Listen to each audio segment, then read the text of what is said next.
this day when we celebrate our independence. The worst thing about Vietnam was coming home.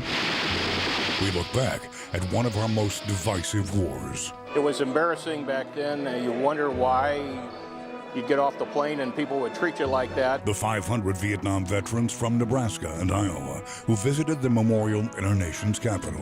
Amazement and gratitude that you're not on there, and wonderment of why you aren't. Seeing the names brought it all back again. We all are born with the ability to have courage, but Johnny had a lot of courage.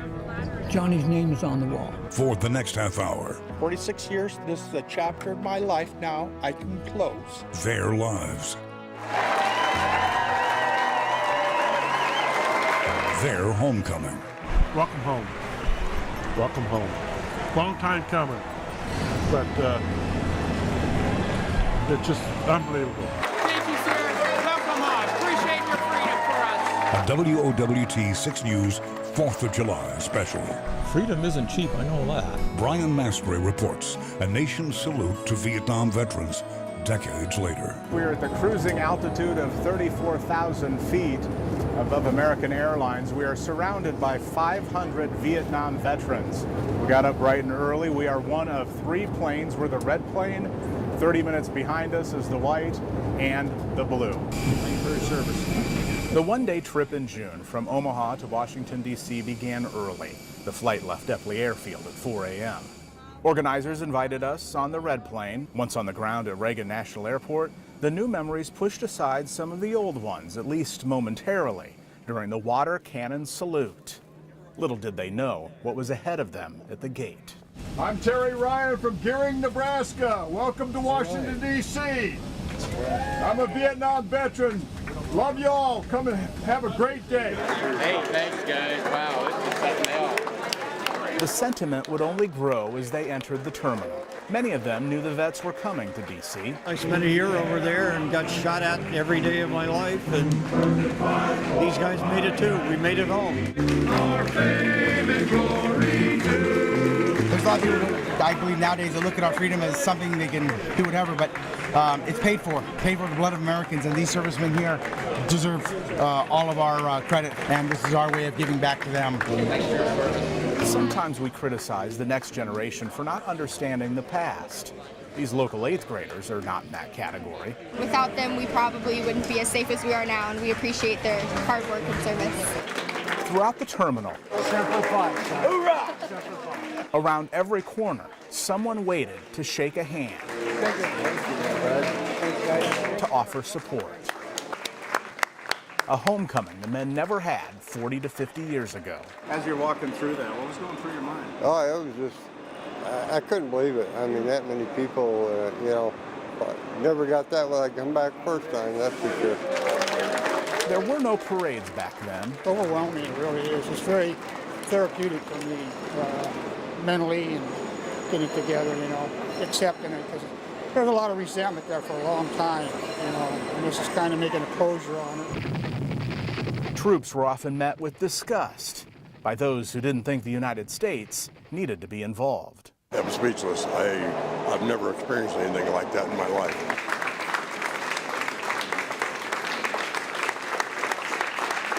I don't want to say it's long overdue because some of them deserve it more than I did, but it's home. Right, exactly, and a lot of kids didn't. And I've seen a lot of kids that were worse than I was. Coming up. Never forget them. They're the ones that let me stand here today. A sobering trip to the Vietnam Wall. It's kind of blood-curdling to look at it, you know, and see all those names on there. A healing moment for so many. I was bitter for a lot of years. When this WOWT 6 News 4th of July special returns.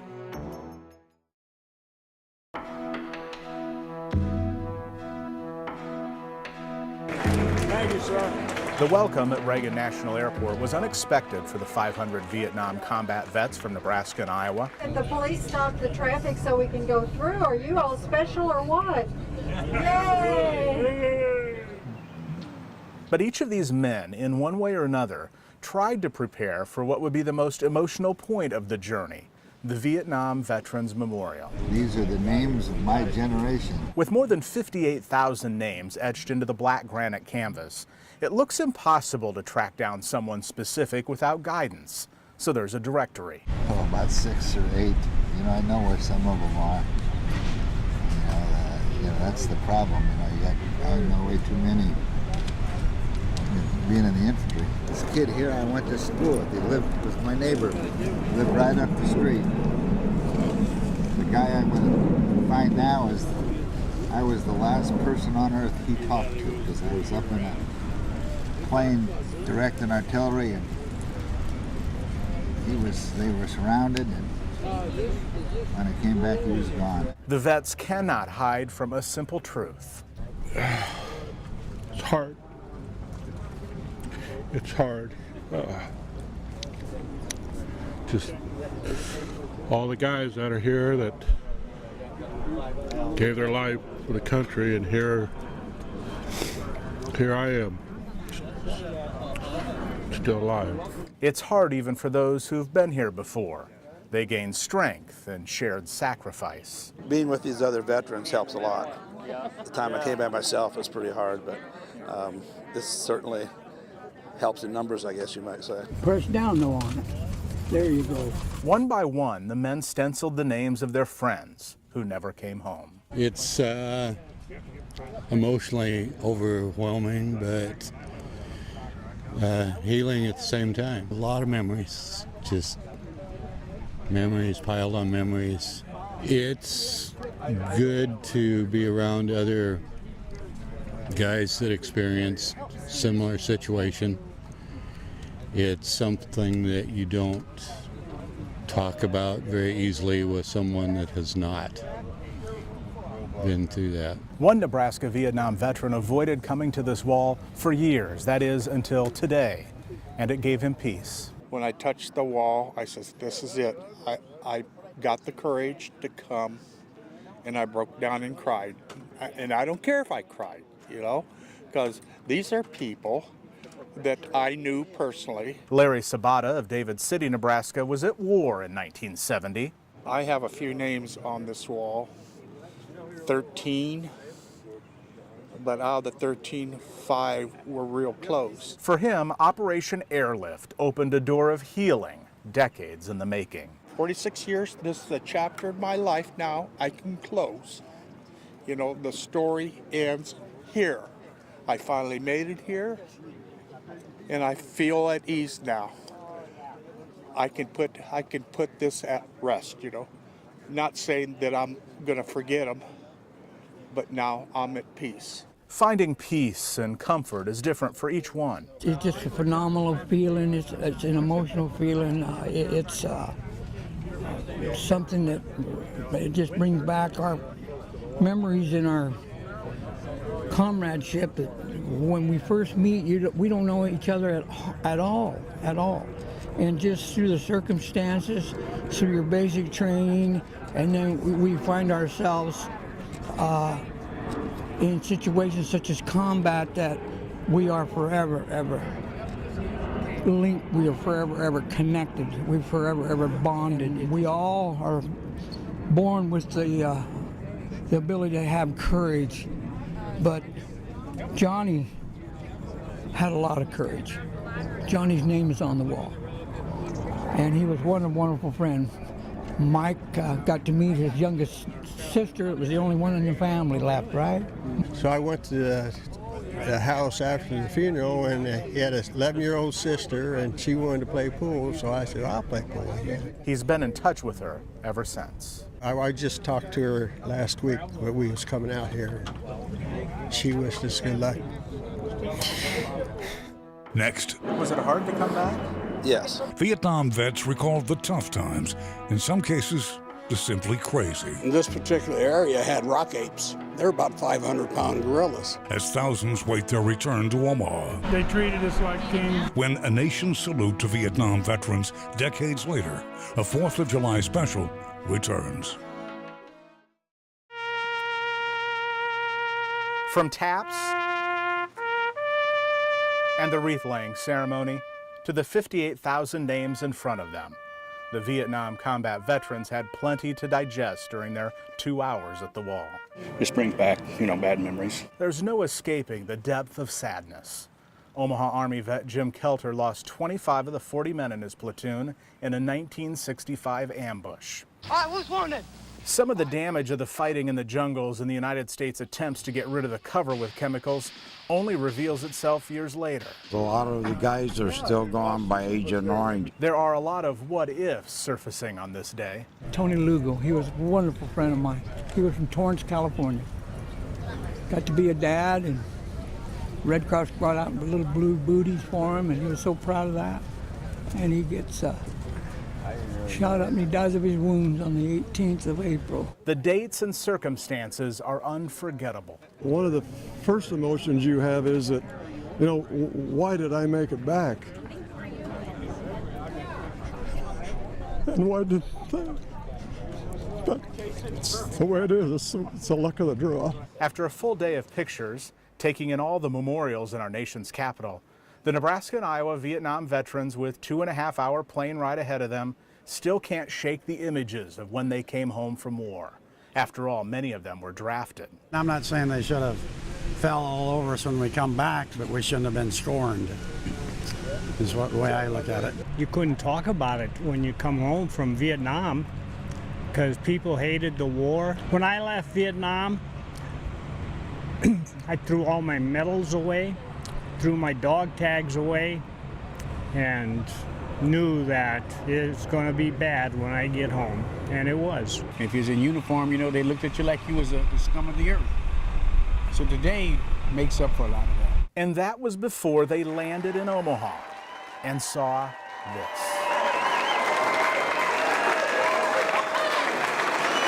Remember the greeting in D.C. earlier in the day? The one that had impressed so many veterans? It paled in comparison to coming home.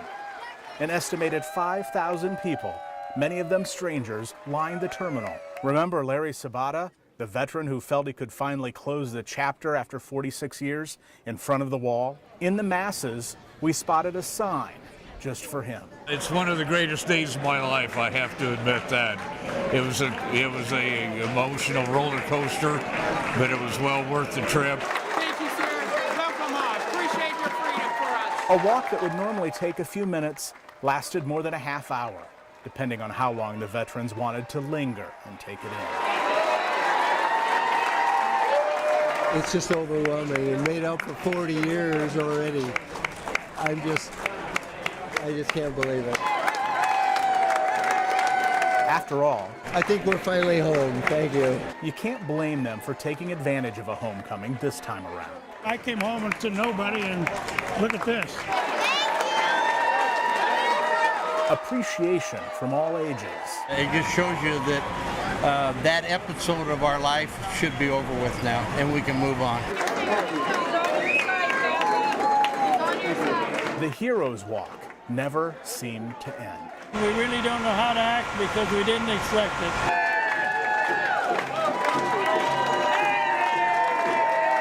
Some veterans would have walked for miles if this was the reception on the other end. They have probably always felt that way, but you don't always see it like this, and it's special.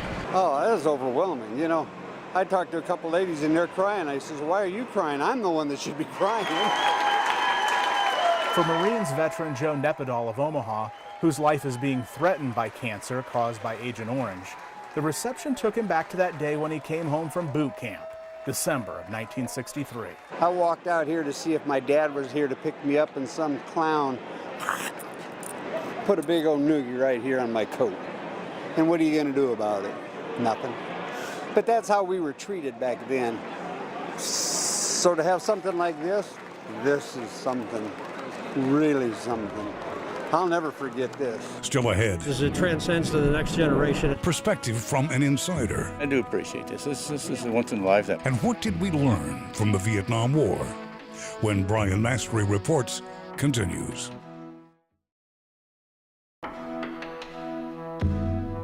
The journey to Washington, D.C. turned into a healing process for so many of the Vietnam vets from Nebraska and Iowa, the largest group from this war to ever visit the memorial. To be here with a group of guys like this, my heroes, it's pretty special. Unless they slipped in a nap on the bus or plane, these seniors have been on the move for 22 hours. I look up to all of them, you know, because they're all brothers and they're all heroes in my eyes. Never forget them. They're the ones that let me stand here today. We noticed many of them had left behind memories at the wall, the kind you hold in your hand. These are the colors of the Vietnam service ribbon. I'm part Native American, so I brought them tobacco from me and my best friend that's also a Vietnam veteran.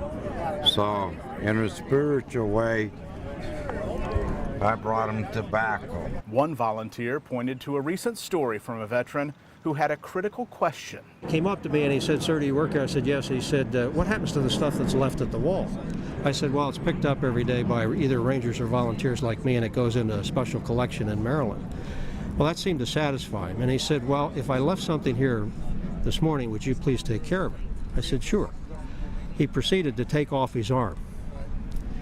Took the arm off his off the stub, his prosthesis off, took outside from inside the prosthesis a piece of paper, and it told the story of the day in 1970 when he lost his arm, as well as his brother who was combat killed as well. What's remarkable about the wall is it's really primarily a place of healing. And it's a place of healing, and every one of these 58,317 names on the wall has a story. A trip where old friends reconnected and some new friendships formed. How'd we live 7 miles apart? Yeah. And not know each other? We heard one conversation that didn't involve loss or heroism or inspiration. It was funny. It took place in the highlands and the jungles of Vietnam. This particular area had rock apes. They're about 500-pound gorillas. And we had settled in. One of the guys had left his food open, and of course they smelled that. And about midnight, 1 o'clock, we heard yelling and screaming, and the tent was rustling. We had one-man tents, and this rock ape got into the tent, beat the heck out of the guy that left the food open, stole his food. He got him out of the tent, and then we fired a couple of rounds to scare the rock ape off. And he got a little bruised and battered, but nothing serious. The bitterness of initial homecomings decades ago had nearly washed away by the support at Reagan National and then at Eppley Airfield. 58,000 lives lost. Yeah. But hey, hopefully the world will be a better place. I hope they realize that war is not the answer. I spent 13 months, 20 days, 4 hours. I was glad to get home. And these poor guys now, 3, 4, 5 tours. It's terrible. On this 4th of July, a way for the rest of us to say thank you and welcome home. Probably I'll never get another chance to come here. This will probably be my one and only time. So I'm very grateful for that opportunity. You're familiar with the opening paragraph for The Tale of Two Cities? This is all of that. It's the best of times, it's the worst of times. It just, if you read the paragraph, it covers Vietnam, and I'm sure it covers any war. There's a lot of people who served in wars before us, and they had to suck it up too. And that's what we were told to do, and that's what we did. We lived our lives. It's just really, really nice now to have a chance to feel that.